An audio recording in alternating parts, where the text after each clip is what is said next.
Pope Leo comments on the Iran war. Hopefully he's looking for a way to decrease the amount of violence, of bombing. Calling for Trump to find a peaceful end to the conflict. A poll worker is accused of stealing equipment. They noticed that there was one of the sticks missing. Putting voters' personal data at risk. And NASA prepares to make history. The crew is here and ready to go. As 4 astronauts are set to take off to the moon. These stories and more coming up on Newsbreak. Hello, South Florida. I'm Adrian Diaz-Alejo. And I'm Jose Carlos Rodriguez. Today is Wednesday, April 1st, 2026. Live from the Lee Caplin School of Journalism and Media in North Miami, this is Caplin News. The Supreme Court of the U.S. is set to decide a landmark case. The U.S. Supreme Court today is taking up a case that could change the fundamental right guaranteed in the U.S. Constitution. Caplin News I'm told that President Trump recently stated that he would like to... Morning. Children who were born here, who are going to be born here. Thank you, Jose and Adrian. And birthright citizenship, which is part of the 14th Amendment, has guaranteed the right to citizenship for over 100 years to anyone born in the United States. President Trump is challenging that, arguing that people born under undocumented immigrants or anyone here unofficially shouldn't be considered immigrants, citizens. And now, President Trump signed an executive order last year, but lower courts have denied that. Now crowds are gathered here outside the Supreme Court to voice their concerns that this is unconstitutional. And right now, I have one of the organizers for the protesters, Maribel. Thank you so much for joining me. Thank you for having me. So, why is it so important that people are coming here to voice their concerns about birthright citizenship? It's really important because what we're doing is we're protecting the Constitution. The Constitution of the United States says that everybody born in the United States is a U.S. citizen. The president cannot change the Constitution. We have to protect it, and this affects communities, this affects families, this affects babies. How can this affect communities across the United States and here in D.C. especially? So if we were to take away the right to birthright citizenship, we would be creating a group of babies who are born with less rights than everybody else. We cannot allow that. In the United States, we are all equal, and that is why we're here, both inside the court and outside the court, to protect our rights. Thank you so much for joining. And the effects can be enormous, with the hundreds of thousands of lives of birthright citizenship and kids here born under birthright citizenship can be affected. To get more information and more updates on this, go to kaplannews.fiu.edu. For now, Washington, D.C., for Caplin News, I'm Drew Viscano. Yesterday, Pope Leo urged President Donald Trump to end the escalating war with Iran. This all comes after Pope Leo's Palm Sunday Mass, where he said that God rejects the prayers of leaders who wage war. I'm told that President Trump recently stated that he would like to end the war. Hopefully he's looking for an off-ramp. Hopefully he's looking for a way to decrease the amount of violence, of bombing. The Pope continues to urge world leaders to negotiate a peace agreement. Buckingham Palace announces King Charles and Queen Camilla will be visiting the United States later this month. President Trump extended the invitation to the monarchs to commemorate the 250th anniversary of American independence. UK leaders have asked the royals to not make the trip due to the U.S. involvement in Iran, for which President Trump has criticized the British government for not helping. This morning, new details emerge about golf legend Tiger Woods following his arrest after a rollover car crash. According to an arrest form released yesterday, Woods appeared to be drowsy with bloodshot eyes and failed multiple sobriety exercises at the scene. He said reportedly that he hadn't been drinking but had taken prescription medications earlier that morning. Woods is now facing DUI-related charges and has pleaded not guilty to misdemeanor charges. Later today, NASA will be sending humans into deep space to orbit around the moon for the first time in more than 50 years. CNN's Cheryl Hubbard has more about this historic journey. The countdown is on for a historic space mission slated to lift off from Kennedy Space Center in Florida on Wednesday at 6:24 p.m. local time. There's a 2-hour launch window to deal with any issues that may arise. The rocket is healthy, the spacecraft on top of it is healthy, the crew is here and ready to go, and the weather weather's looking good. On NASA's Artemis II voyage, the SLS rocket will launch the crew in the Orion capsule. Liftoff of Artemis 1. Artemis 1, the uncrewed 25-day mission launched in November 2022, orbited the moon. Artemis 2 is a 10-day slingshot trip around the moon and the first crewed flight test in the program. The opportunity is immense for us to finally get the opportunity to send our crew farther than anyone's gone before, and it's an incredible moment for the Artemis generation. 4 astronauts will step aboard the spacecraft, 3 of them making history as the first woman, the first black man, and the first Canadian to go to the moon, assuming all goes as planned. That's beautiful. The last crewed lunar mission took place during NASA's Apollo program on Apollo 17. That was in December of 1972. It's important because it's the first time we sent people to the moon in over 50 years. That's a long time. I'm Sherelle Hubbard reporting. Deputies in West Palm Beach arrest a man for stealing a thumb drive from an elections office. Officials say that there was no personal data on the drive, but people wonder why the office took so long to report it. WPTV's Samantha Gutierrez has the details. Investigators say poll worker John Panici is on surveillance video taking the encrypted device during a training session just days before the March 24th special election. After his class, while they were preparing for the next class, they noticed that there was one of the sticks missing. Wendy Sartori-Link, the supervisor of elections, told me Panici has been screened to be a poll worker in 3 past elections, and a clean record permitted him to come back. She says when they reviewed the video, allegedly showing Panici putting the thumb drive in his pocket, he was terminated. In this case, it's just training data.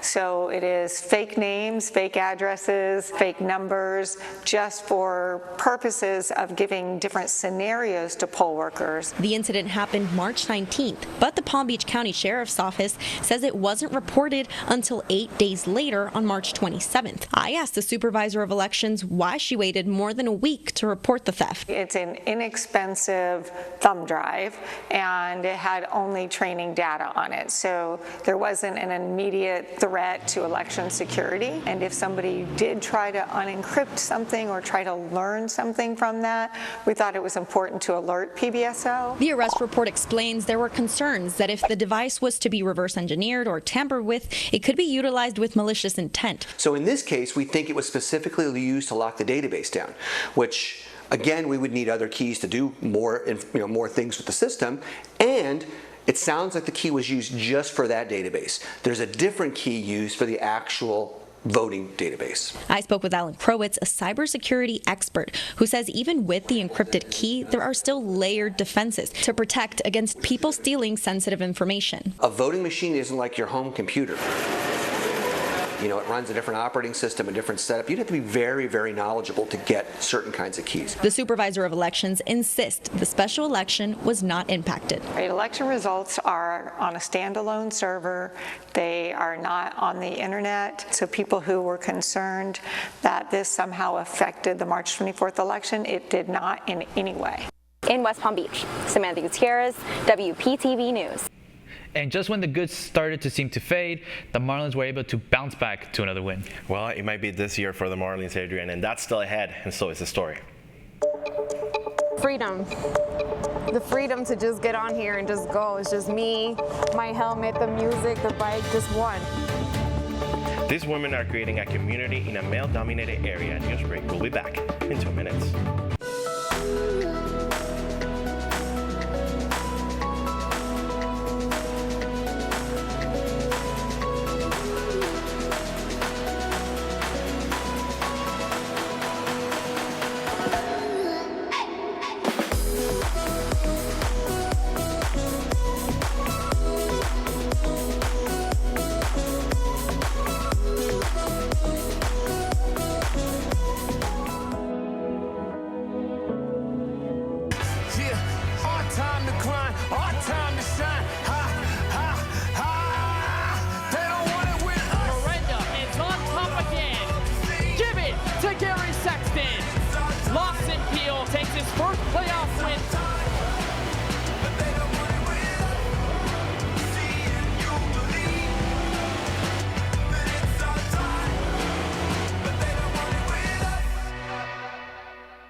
Radcliffe Art and Design Incubator is the velocity accompanying the fellow's rudder, as in a boat. Unless there is movement or action, the planned direction is of little consequence. We encourage the creative ideas into action, and from the experience of doing, we critically assess the feedback, adjust, and set out to rediscover the potentialities of an entrepreneurial mindset.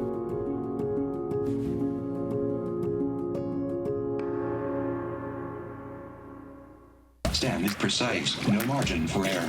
Dare to forget that. Dare to have fun with it. Get weird with it. Dare to send those old STEM theories flying past the neighbor's house into outer space. Dare to program something internet-breaking, record-breaking. Dare to blow their minds. Dare to learn the difference between sedimentary and metamorphic rock. Go find those rocks. Dare to keep daring. Dare to STEM. Check out She Can STEM to get started.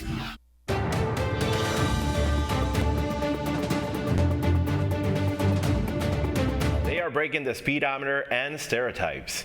A growing number of women are entering the South Florida's motorcycle scene, building a community focused on structure, safety, and support on the road. Caplin News reporter Brenda Miranda has the story. More and more women are changing out their steering wheels for motorbike handles in South Florida, and many of them carry professions in real estate, law, business, and nursing. Meet Robin Stuntz. With 14 years of experience, she rides a 636cc Kawasaki Ninja and organizes a meetup called Ladies Rides, drawing female bikers from across Miami-Dade, Broward, and Palm Beach counties. Stunt riding itself is a more male-dominated sport, and while there are a lot more females in 2026 than there were back in 2012, it's often that I'm riding with a group of guys, and I'm a girl's girl. I love riding with the girls. I love female empowerment, and so I decided to team up with some of my local baddie friends, organize the rides, and the response has been absolutely amazing. They're so fun, and it's really just from passion.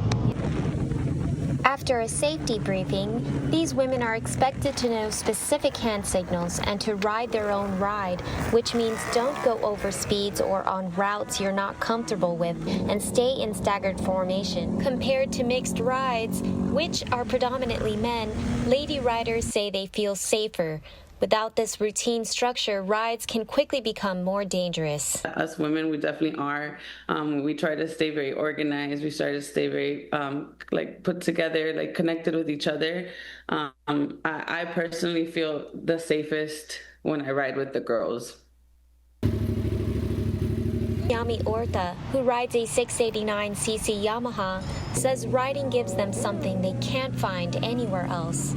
Freedom. The freedom to just get on here and just go. It's just me, my helmet, the music, the bike, just one. And this is just a whole lifestyle, you know? Unless you ride, you wouldn't understand. The road can be unpredictable, but for these women, it's also where they found control, connection, and each other. In Miami-Dade, I'm Brenda Miranda, Caplin News. The Miami Marlins are picking up on their impressive start to the season, taking Game 2 of their series against the Chicago White Sox. After the White Sox took the lead in the third inning with 2 runs, the Fighting Fish came back, scoring a double and 2 errors in the very next inning. The Marlins kept the Sox at bay and scored in the 7th and the 8th for safekeeping. The final score was Chicago 2, Marlins 9. The team played the final game of their series today at 1:10 p.m. The Florida Panthers had a great game at home against the Ottawa Senators last night. The Panthers were on fire at the start of the game, scoring 5 goals in the first period. While the Senators scored 2 goals in the second, the Panthers' Matthew Tkachuk fired off 1 more. After another goal from the Panthers in the final period, the score was Panthers 6, Senators 3. The Panthers stay at home to face the Boston Bruins tomorrow at 7 p.m.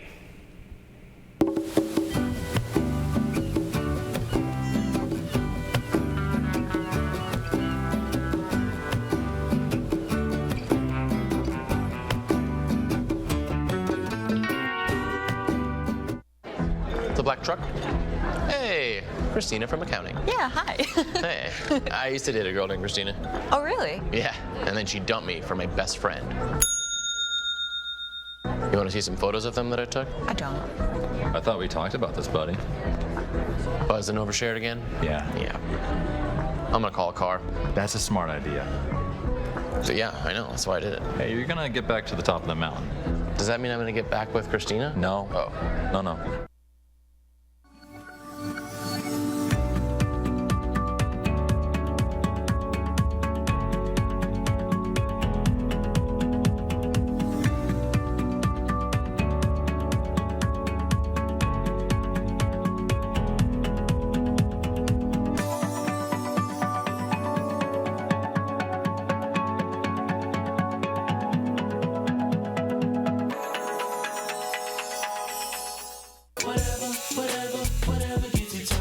There are a lot of ways to reach out to a friend about their mental health.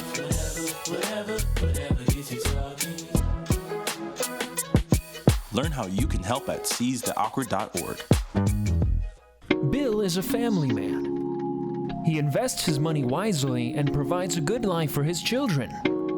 Just one problem. He often opens emails from senders he doesn't know, and his computer is not password protected. One day, Bill checked his bank account and 94% of malware attacks originate from emails. Don't be like Bill. Take your cybersecurity seriously. And that's all the time we have for Newsbreak. I'm Adrian Diaz-Alejo. And I'm Jose Carlos Rodriguez. Get more news anytime at caplinnews.fiu.edu.